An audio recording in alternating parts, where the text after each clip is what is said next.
Hello बच्चों, कैसे हैं आप लोग। तो बच्चों आज हम आपके लिए लेकर क्या है रासायनिक बल गतिकी का लास्ट लेक्चर। और इस लेक्चर में बच्चों आज हम करने वाले हैं पिछले सालों में आए हुए क्वेश्चंस पीवाईक्यू करने वाले हैं। देखेंगे कैसे क्वेश्चंस आते हैं एग्जाम में। चलिए क्वेश्चन नंबर फर्स्ट आपकी स्क्रीन पर ये रहा। अरे इस अभिक्रिया के लिए निम्न में से कौन सा अभिक्रिया दर को व्यक्त नहीं करता।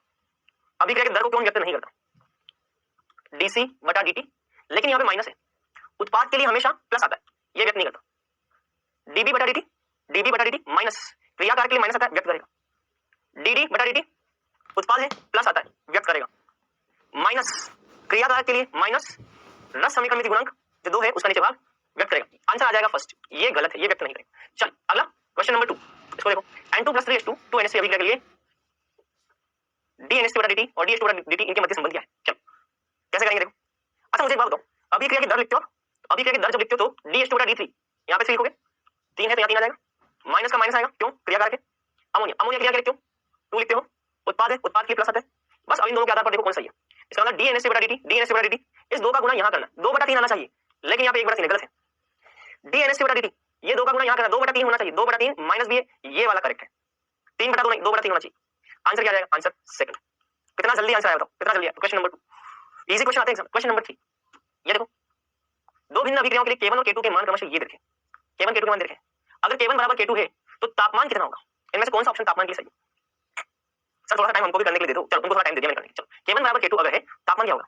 K1 का मान कितना है 10 की घात 16 E माइनस 2000 बटा T बराबर K2 के लिए क्या आएगा 10 की घात 15 E माइनस 1000 बटा T। K1 K2 क्या है बराबर, K1 K2 क्या है बराबर, बस टेम्परेचर निकालना। कैसे करेंगे देखो, 10 की घात 16 10 की घात 15 तो यहाँ आ जाएगा 10 की घात 16 बटा 10 की घात 15 बराबर, इसको मैं यहाँ ले जाऊँ देखो क्या हो जाएगा E की घात माइनस 1000 बटा T, नीचे आएगा E की घात माइनस 2000 बटा T। 15 से 16 गया 10 बचेगा E की घात, इसको ऊपर ले जाओ E की घात माइनस 1000 बटा T इंटू E की घात माइनस 2000 को ऊपर ले जाओ प्लस 2000 बटा T। इसको सॉल्व करोगे तो क्या आएगा देखो, E की घात 2000 में से 1000 गया, 2000 में से 1000 गया तो 1000 बटा T 10। दोनों जगह लॉग ले लो, यहाँ पे ln लिया ln 10, यहाँ पे भी अगर ln लेंगे, मैंने आपको कल बात बताई थी, कल मैंने आपको बताया था 2 दिन पहले मैंने आपको बात बताई थी कि यदि e की घात x इसके आगे अगर आपने ln लिख दिया तो ये दोनों कट जाएंगे और ये जो x है वो यहाँ आ जाएगा। तो ln e की घात x अगर आपको दे रखा है तो इसका आंसर होता है x। यहाँ पे ln ले लो, यहाँ पे भी ln ले लो, किसका e की घात 1000 बटा t का। समझ मेरी बात क्लियर। तो ln e की घात 1000 बटा t, ln e की घात x को यहाँ लिख लो, तो ये जो x है ना इसको लिख लो यहाँ 1000 बटा t। ln से e कट जाएगा और x आ जाएगा आंसर, ln से e कट जाएगा x आ जाएगा आंसर।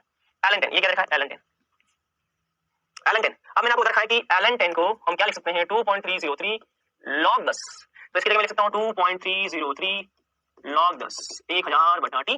यहाँ से टेम्परेचर कितना आएगा बताओ, यहाँ से टेम्परेचर आ जाएगा, अच्छा log 10 का मान कितना है, log 10 का मान है 1, 2.303 इंटू 1 1000, तो टेम्परेचर कितना आएगा 1000 बटा 2.303, ये आ जाएगा टेम्परेचर। तो 1000 बटा 2.303 केल्विन, 1000 बटा 2.303 केल्विन। नोट करना चाहते तो नोट करो, फटाफट नोट कर लो नोट करो। चलो मतलब कि एक बात हमको ध्यान रखनी है, हमको यहाँ पर गणित भी आनी चाहिए, हमको मैथमेटिक्स भी आनी चाहिए, बायोलॉजी के साथ में गणित सीखना बहुत जरूरी है।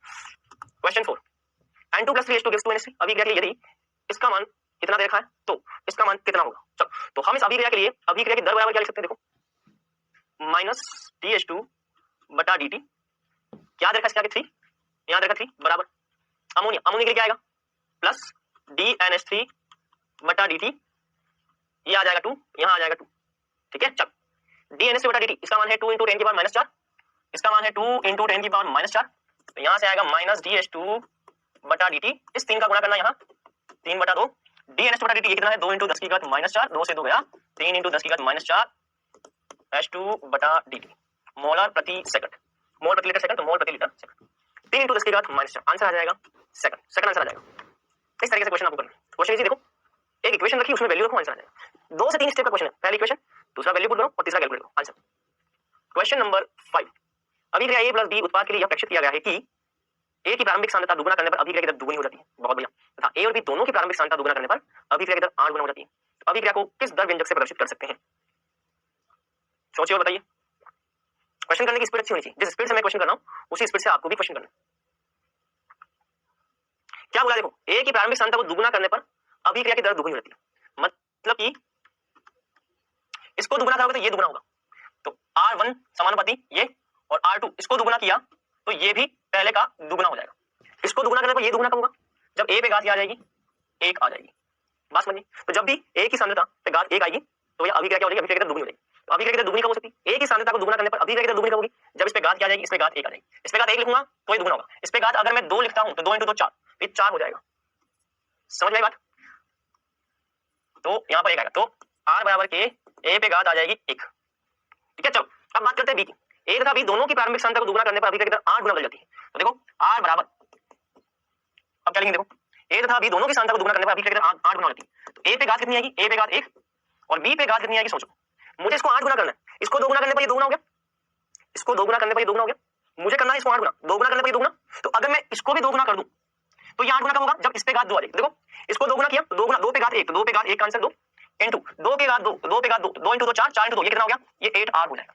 तो भैया अभिक्रिया की दर जो है वो 8 गुना हो जाएगी अगर इसकी सांद्रता को दुगना करोगे और इसकी सांद्रता को दुगना करोगे। इसकी सांद्रता को दुगना करने पर 8 गुना कैसे हो गई? क्योंकि इसको अगर दुगना करोगे तो इस पे घात 2 आएगी और इस पे घात 2 आएगी तब जाकर 8 गुना होगा। इस पे घात 1, 2 की पावर 1, इस पे घात 2, 2 की पावर 2, ये हो जाएगा 8 गुना। इसका मतलब इस पे 1 आएगा और इस पे आएगा, इस पे 2 आएगा, a पर 1 और b पर 2, a पर 1 और b पर 2, आंसर आ जाएगा थर्ड। तो इसको 2 गुना कर दो और इसको 2 गुना कर दो, 2 पे घात 1 2 और 2 पे घात 2 4, 4 × 2 8 हो जाएगा, ये आंसर आ जाएगा। चलो अगला क्वेश्चन नंबर 6, इसको देखो, Br03 - 5Br - 6H + 3Br2 bromine के प्रकटीकरण की दर, ब्रोमीन के प्रकटीकरण की दर ब्रोमाइड आयनों के लुप्त होने की दर के निम्न प्रकार संबंधित है। ब्रोमाइड आयन क्या वो? ब्रोमाइड आयन क्या वो?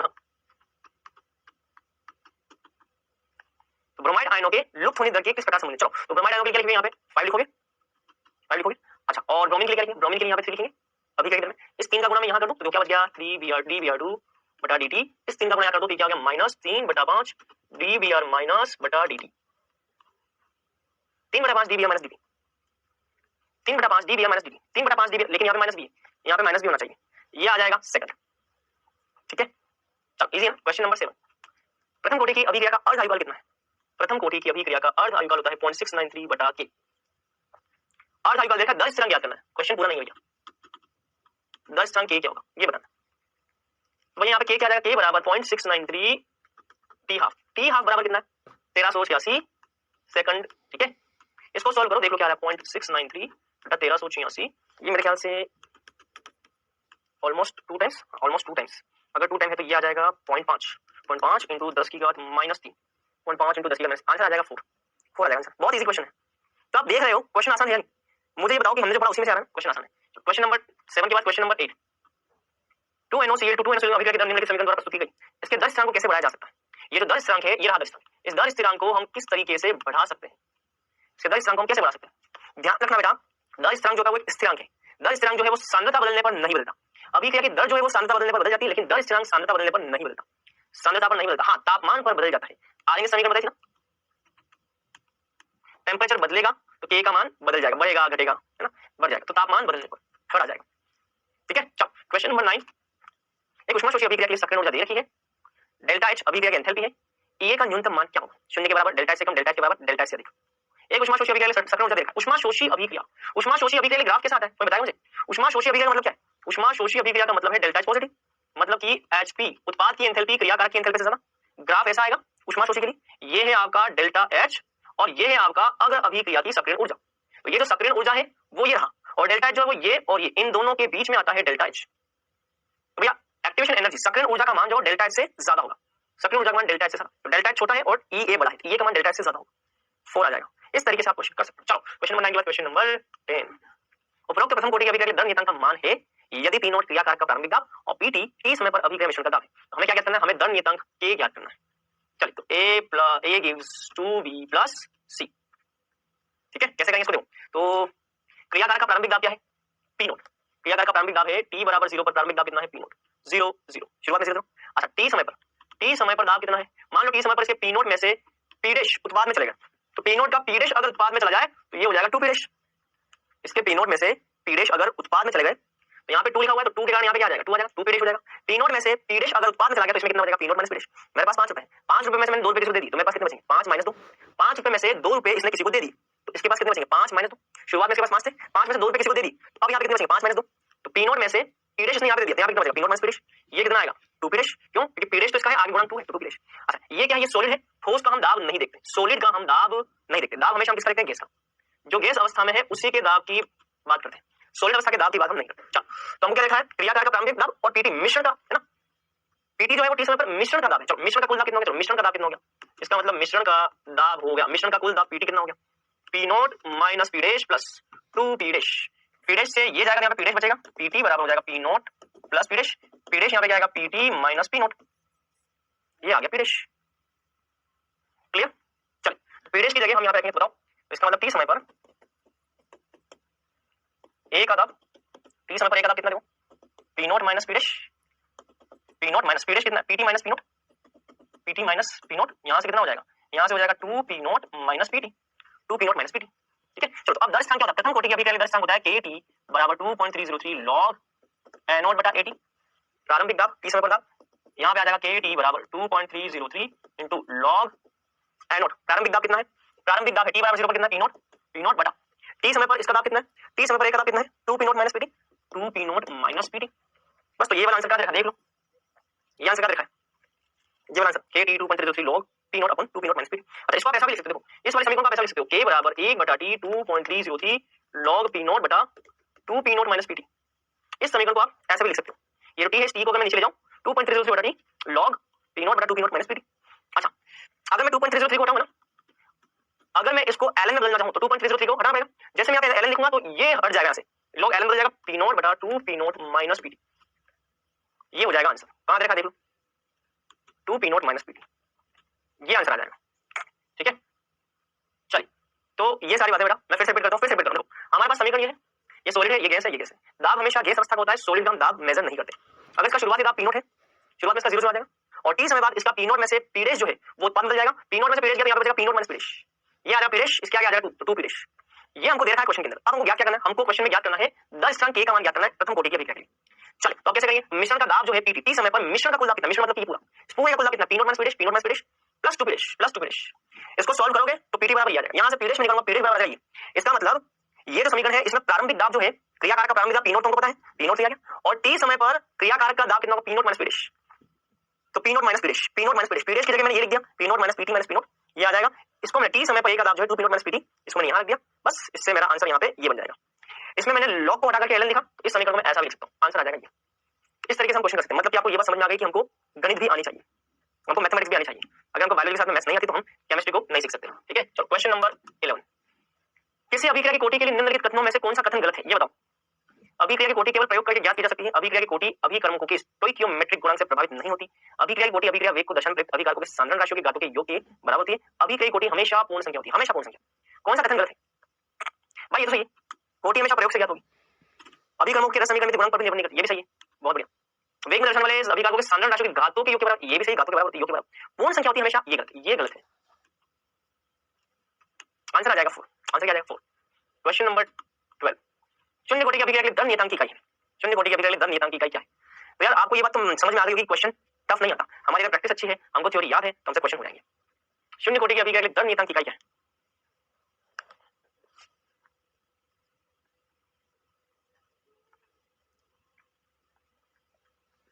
शून्य कोटि की अभिक्रिया के लिए दर नियतांक की इकाई क्या है।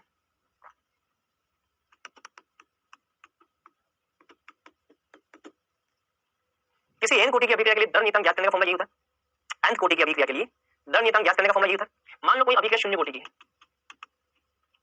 इसको बोलते शून्य कोटि की अभिक्रिया, अभिकारक की सांद्रता में घात 0, ये हो जाएगा 1, मतलब कि दर स्थिरांक की जो इकाई होगी वो दर की इकाई बराबर। अच्छा अभिक्रिया की दर क्या होती है, मोल प्रति लीटर बटा सेकंड, ये होती है k की इकाई, अभिक्रिया की दर स्थिरांक की इकाई होती है। बस शून्य कोटि की तो या तो ऐसे याद कर लो या फिर यहाँ से याद कर सकते हो, n का मान 0 को यहाँ से भी आप याद कर सकते हो, कितना आएगा मोल प्रति लीटर 1 बटा सेकंड। इस तरीके से भी आप k याद कर सकते हो, इस तरीके से भी k याद कर सकते हो। तो आपको दर स्थिरांक की इकाई ज्ञात करने के लिए एक तो ये वाला मेथड भी आप यूज कर सकते हो, आप इस वाले मेथड से भी आ सकते हो, फॉर्मूला ये है, इससे भी आप निकाल सकते हो n का मान 0 को आंसर है।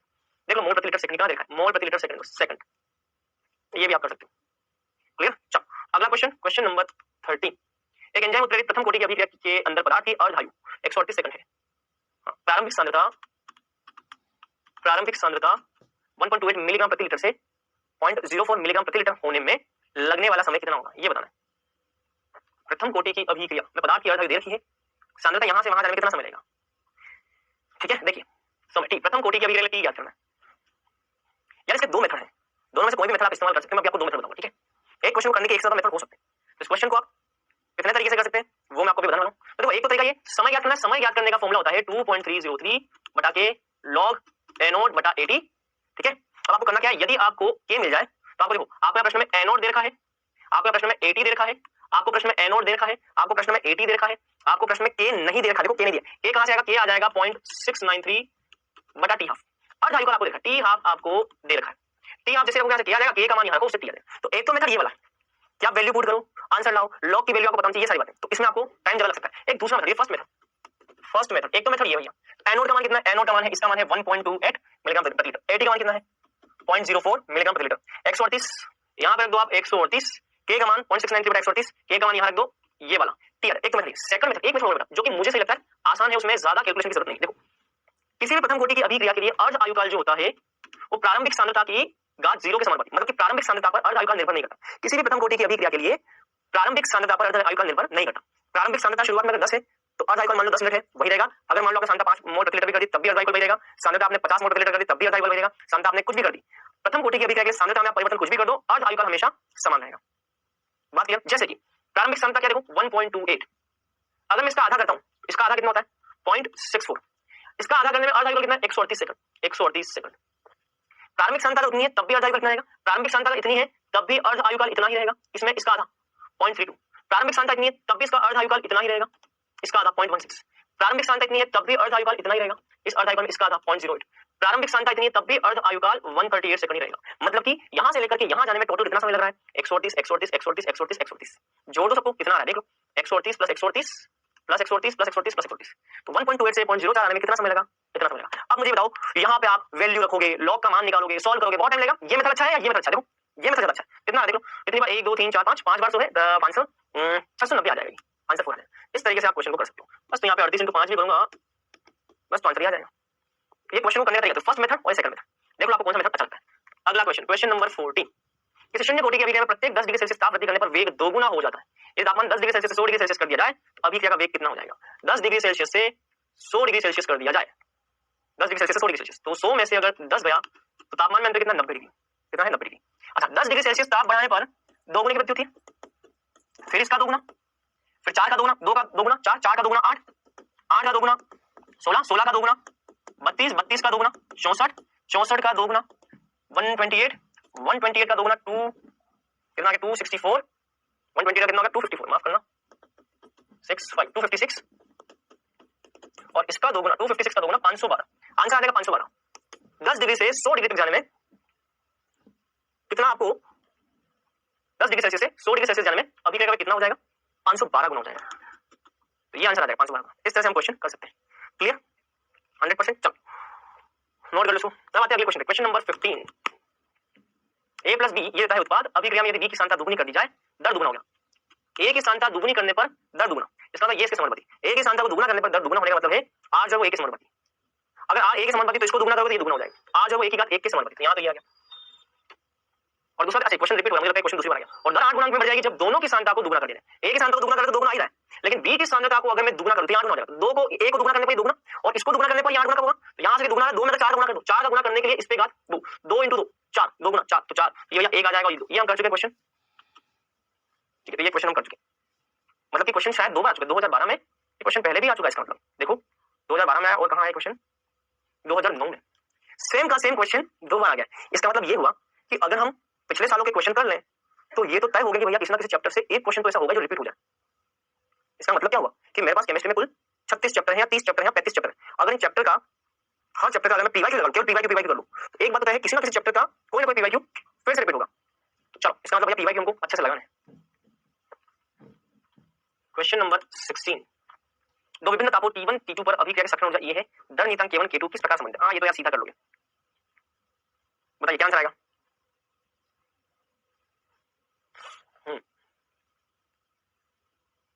आंसर क्या आ जाएगा K2 बटा K1 E/R 1 बटा T1 माइनस 1 बटा T2, ये आ जाएगा। अब देखो हमने जो फॉर्मूला पढ़ा है वो ये पढ़ा, log K2 बटा K1 2.303, हमने फॉर्मूला ये पढ़ा बेटा, हमारे पास जो फॉर्मूला है वो ये वाला है।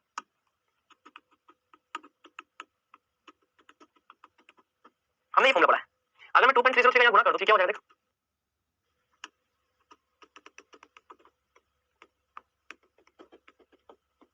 ये हो जाएगा, ये हो जाएगा। अच्छा अब मैंने आपको बोला 2.303 को मैं हटाऊंगा तो ये हो जाएगा ln K2 बटा K1। ध्यान रखना जब भी 2.303 को हटाओगे ये बन जाएगा। ये फॉर्मूला कहां है देख लो यार, यहां है, यहां से 16 हो जाएगा। क्लियर, तो इस तरह से हम क्वेश्चंस को देख सकते हैं। अगला क्वेश्चन 16 के बाद क्वेश्चन 17, इसको देखो। आप देखो यार कितना जल्दी हमने 16 क्वेश्चन फिनिश कर दिए। तो 35-40 मिनट के अंदर हमने 16 क्वेश्चन कर दिए। मतलब कि मैं तो आपको सिखा भी रहा हूँ, आप ये सोचिए कि मैं आपको सिखाता जा रहा हूँ और क्वेश्चन करवा रहा हूँ, इसलिए मुझे टाइम लग रहा है। अगर आपने चैप्टर को अच्छे से सीख रखा है तो आपको इतना टाइम मिल जाएगा, आप इसका भी आधा कर लो। मतलब कि आप ये मान लो कि 25 से 30 मिनट में आपके 17 से 18 क्वेश्चन हो सकते हैं, तो बहुत बढ़िया स्पीड आपकी बन जाएगी। तो क्या लिखा है इस सभी के लिए दर और दर नियतांक की इकाई क्या है ये बताना है। देखो दर की इकाई जो होती है वो तो भैया कभी बदलती नहीं। दर की इकाई तो हमेशा मोल प्रति लीटर प्रति सेकंड यही रहती है। दर की इकाई हमेशा ये होगी। दर की इकाई क्या देख लो, मोल प्रति लीटर प्रति सेकंड। मोल प्रति लीटर प्रति सेकंड यहाँ देखा है, मोल प्रति लीटर प्रति सेकंड। इसका मतलब बाकी बचे ऑप्शन कैंसिल हो जाएंगे, फर्स्ट और थर्ड सही होगा, इन दोनों में से हमको आंसर निकालना है। अब हमको बोला कि दर नियतांक की इकाई, चलो भैया दर नियतांक की इकाई निकालते हो। दर की इकाई क्या होती है, मोल प्रति लीटर प्रति सेकंड बराबर ए सांद्रता है। ये सांद्रता की इकाई क्या है, मोल प्रति लीटर इस पे घात 3/2 3/2। दर स्थिरांक की इकाई क्या होती है, बराबर देखो इस पूरे पर घात 1 है, इसको अगर मैं नीचे ले जाऊं तो 1 में से 3/2 जाएंगे, मोल प्रति लीटर 1 में से 3/2 माइनस हो जाएंगे, तो 1 में से 3/2 माइनस हो जाएंगे।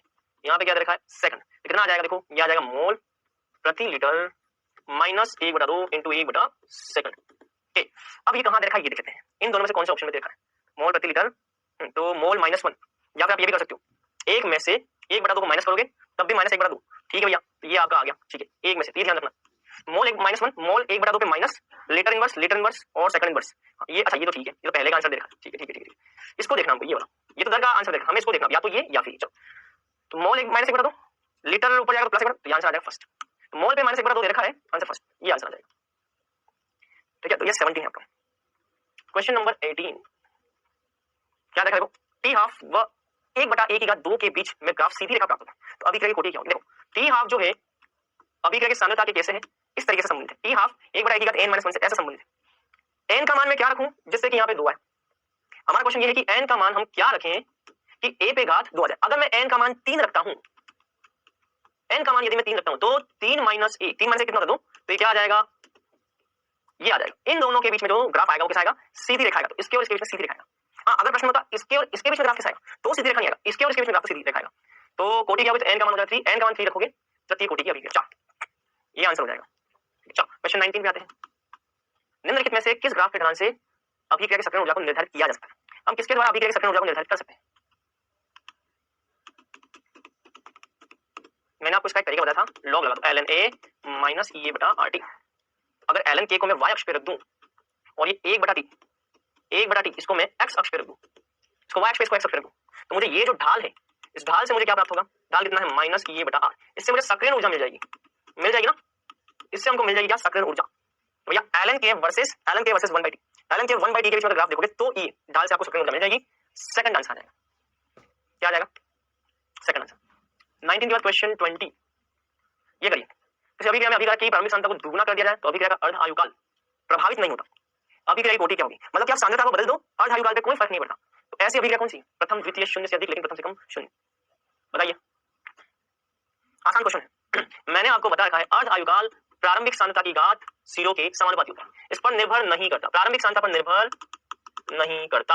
अर्ध आयुकाल प्रारंभिक सांद्रता पर निर्भर नहीं करता, उससे प्रभावित नहीं होता। अर्ध आयुकाल प्रारंभिक सांद्रता से प्रभावित नहीं होता, किसमें, प्रथम कोटि की अभिक्रिया के लिए, प्रथम कोटि के लिए आंसर आ जाएगा फर्स्ट। क्या आ जाएगा भैया, फर्स्ट आंसर आ जाएगा।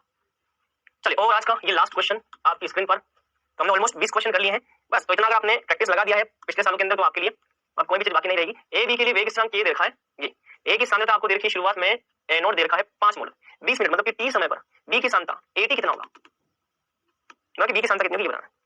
80 हां 80 नहीं पूछा आपको, बी की सांद्रता पूछी, चलो 80 नहीं पूछा, बी की सांद्रता पूछी। ठीक है, तो t समय पर बी कितना होगा, बी की सांद्रता कितनी होगी ये बताना है। चलो हो जाएगा, ये भी हो जाएगा।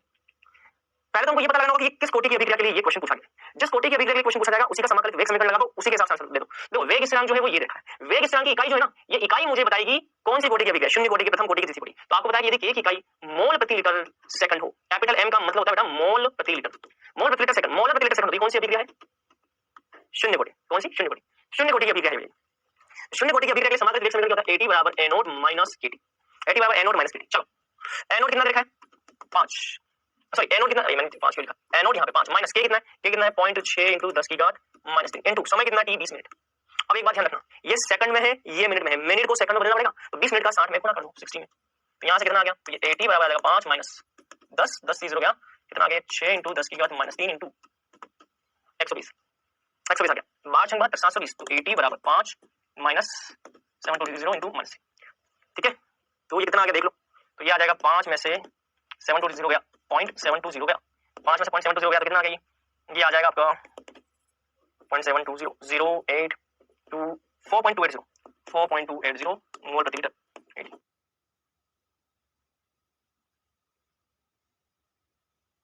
इसका मतलब टी समय पर ए की सांद्रता कितनी होगी? टी समय पर ए की सांद्रता इतनी है। अब देखो ए देता है बी, टी बराबर 0 पर सांद्रता कितनी? टी बराबर 0 पर कितना? 5 मोल। टी बराबर 0 पर 5 मोल। शुरुआत में कितना होगा? 0। 20 मिनट बाद ये कितना है? 20 मिनट बाद कितना आ गया? 20 मिनट बाद इसकी सांद्रता कितनी? 4.28। 20 मिनट बाद इसकी सांद्रता है 4.28। तो ये कितना होगा? तो मैंने आपसे क्या बात बोली है, इसमें से इसको घटा दो, इसमें से जितना भाग बी में जाएगा उतना ही शेष रहेगा। मान लो मेरे पास 5 रुपए, 5 में से मैंने मान लो 2 रुपए किसी को दे दी, तो मेरे पास कितने बचेंगे? कितने बचेंगे? 5 में से मैंने कुछ रुपीस किसी को दे दी, मेरे पास कितना बचा? तो इसका मतलब मैंने इसको कितना दिया? 5 में से 0.428 है ना, 0.428, 5 में से 0.428 इसको माइनस करोगे कितना आएगा? 0.72 यही हो जाएगा भैया बी की सांद्रता। तो ये आ जाएगा आंसर सेकंड। मैं फिर से रिपीट कर रहा हूं, आपको जब भी सांद्रता ज्ञात करनी हो, चाहे क्रियाकारक की चाहे उत्पाद की, आपको सबसे पहले देखना होगा कि अभिक्रिया कौन सी कोटि की। अभिक्रिया की कोटि कौन सी है, इसको ज्ञात करने के लिए आपको वेग स्थिरांक की इकाई देखनी है। इस इकाई से मुझे पता चलता है कि कौन सी कोटि की है, शून्य कोटि की अभिक्रिया। शून्य कोटि की अभिक्रिया में समीकरण ये लिखता हूं, एटी का मान अगर मुझे मिल जाए तो मैं आगे की बातें कर सकता हूं। एनोड कितना है? 5, एनोड 5 है, माइनस के इनटू टी, टी कितना? 20 मिनट, तो 20 मिनट के लिए देखो, ये 20 मिनट, मैंने 20 मिनट को मैंने सेकंड बदल दिया। अच्छा के का मान कितना है? के का मान 0.10 10 इस पूरे को हल करूंगा तो एटी का मान मुझे मिल जाएगा 0.428 इतना। एनोड का मान है मेरे पास ये, एटी का मान है मेरे पास ये, एनोड में से एटी को माइनस करूंगा तो जितनी मात्रा इसकी उत्पाद में बदलेगी वो यहां आ जाएगी। तो आंसर कितना है? 0.72 मोलर। तो बच्चों ये आज की क्वेश्चन प्रैक्टिस है जो मैं आपके लिए लेके आया था पिछले साल के क्वेश्चंस। इसके अलावा और भी क्वेश्चंस आपको होमवर्क में दिए जाते हैं, आप उनको अटेंड करते हैं, प्रैक्टिस करते हैं, हमारा चैप्टर जो वो स्ट्रांग होता जाएगा। आओ पहले आते हैं क्विज पर। क्विज का क्वेश्चन नंबर फर्स्ट, प्रकाश रासायनिक अभिक्रिया किस पर निर्भर नहीं करती? बताइए, सांद्रता पर, ताप पर, प्रकाश पर या सभी?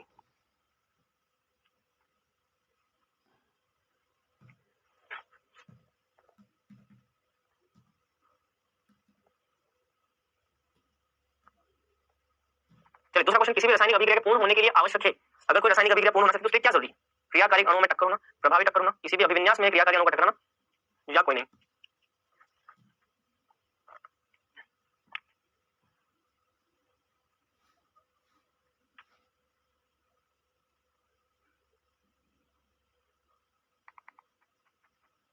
चलो पहले क्वेश्चन कहते हैं, प्रकाश रासायनिक अभिक्रिया किस पर निर्भर नहीं करती? मैं आपको बता चुका हूं पिछले लेक्चर में, तापमान पर निर्भर नहीं करती। किसी भी अभिक्रिया पूर्ण होने के लिए केवल टक्करों को होना जरूरी नहीं है, प्रभावी टक्कर होना जरूरी है। और किसी भी अभिविन्यास में टक्कर नहीं होगी, अभिविन्यास बहुत सही होना चाहिए। मैं बताता ना कि एक तो आप मान लो हाथों को ऐसे टकरा रहे हो, एक हाथों को ऐसे टकरा रहे हो, ताली कब बजेगी? जब पूरी दोनों हाथ एक दूसरे से जुड़ेंगे तभी ताली बजेगी, ऐसे करोगे ताली नहीं बजेगी। प्रभावी अभिविन्यास, अभिविन्यास सही अभिविन्यास होना चाहिए। आंसर क्या आ जाएगा? प्रभावी टक्कर। चलिए तो आज हमने क्या पढ़ा, मैंने आपको पीवाईक्यू करवा दिया, चैप्टर हो गया है हमारा समाप्त। पैनल पे आपको होमवर्क मिल जाएगा, अगली क्लास में हम न्यू चैप्टर स्टार्ट करेंगे, सरफेस केमिस्ट्री। ठीक है, चलिए तो बच्चों आज भी इतना ही, मिलेंगे नए लेक्चर में नए चैप्टर के साथ, तब तक के लिए bye bye, take care, best of luck.